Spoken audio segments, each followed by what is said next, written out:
All right, quick recording about one of the activities that I like to do with my students, and it's been a big success for us. So we run a virtual private server, and on that server, I set up student accounts, and we SSH in. They can SSH in from home or from school.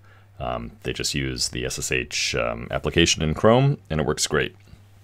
And we have a bunch of stuff for them to use on here, so we do a lot of bash work on the server, and they learn about files and directories, things that are actually surprisingly hard for them to learn about in this modern era of tablets and smartphones.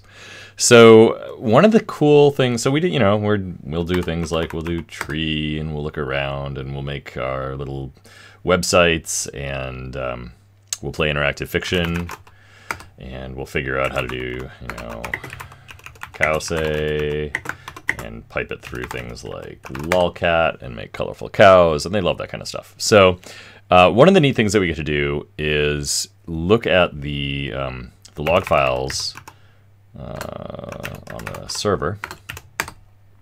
And whoops, we'll go ahead and do journal control with, let's do follow here and see if there's any activity.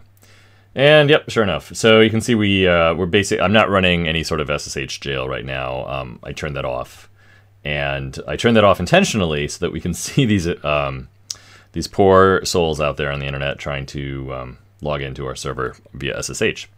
And so these are failures, obviously, and I will throw the SSH jail back up after this. But for now, what happens is I'll show the students this. I'll show them, okay, look, we're going to watch the journal here, the journal entries, the log entries, and we're going to see all these people trying to get into our server. And that's very exciting right there. And it is kind of cool. Like I'm like, oh, yep, that's neat. Now, obviously, these are all automated attacks. Oh, there's user Jim who tried to just get in. Okay, so one of the things I talk to them about then is, we'll talk about IP addresses and how IP addresses are like house numbers and things like that. And that's pretty fun. Now, the next step is I'll say, okay, wouldn't it be cool if we could figure out where these attacks are coming from? And so I say, why don't we do this? We'll do, and this is right around the time that we've started to do things like figure out how pipes work. And so, they did Cowsay piped through lolcat, and that's always a big hit. And we pipe around, we do some pipes between some other commands. And so, well, why don't we do a pipe here? We could take journal control. And we really only wanted that one line, which was failed password. And so I run that for them, and they see like, oh, wow, that's crazy. There's so many hits. It's just like, that's too much. We can't, it's overwhelming. So I'm like, okay, it's okay. We could, we could actually clean that up a little bit. And we could just take the IP address. And so we do that. And we'll do like, I don't know. We'll go up to the from in that. There we go. So, whoops. I don't know what I activated there. Okay, and then after I've done that, I'll go ahead and use another pipe. We'll toss awk in here just for good measure.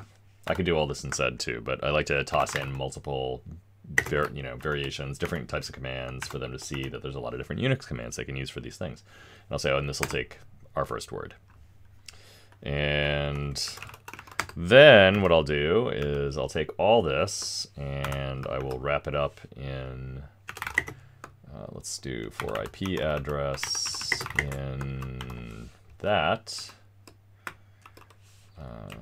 Do geo IP lookup, IP address, done.